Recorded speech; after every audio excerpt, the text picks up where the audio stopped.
Now, this statistic is really unimaginable, but roughly 70% of Texas's firefighters are volunteers.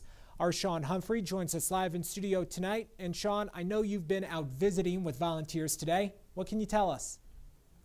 Well, Bert, I can tell you being a volunteer means those who take on the difficult but necessary job have to face challenges that stretch beyond coming face to face with flames. Today, I took a look at what it takes on the front line. We depend on our community for volunteers.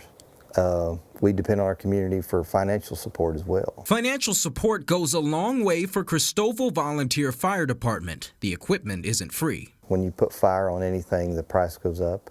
Even though volunteer firefighters aren't getting paid for their services, grants and donations are essential for keeping their departments running. Cristoval VFD and its president, Jimmy Barton, have to ask the public for help so they can return the favor, helping the community during an emergency. We send out 2 letters a year to the property owners in our area. That's where the bulk of our funding comes from. And it's pretty consistent. But even with the community's support, the problem becomes having firefighters available. Many volunteers here and across the state have full-time jobs, meaning there are hurdles to clear before responding to a fire.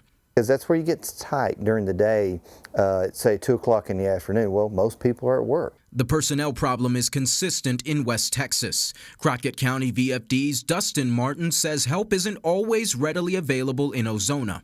Some days, unfortunately, we do have difficulty manning our first truck out. Martin is Ozona High School's ag teacher. When he's working, that takes time away from his response to fires. If I have to get coverage from, at school, I have to wait till the sub comes, and then I'm able to drive over to the station and then get in a truck and go. A busy fire season can put a lot of wear and tear on people and equipment. That's why Barton says his volunteers have to want to do the job.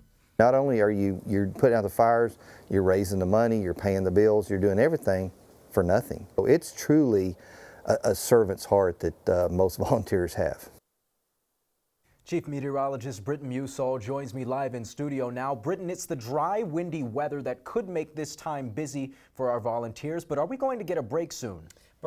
Sean, thankfully we'll have a cold front move through late Tuesday night into Wednesday. That'll make the temperatures a little bit cooler, and that should help decrease the fire danger a little bit. What we really need is a nice soaking rain.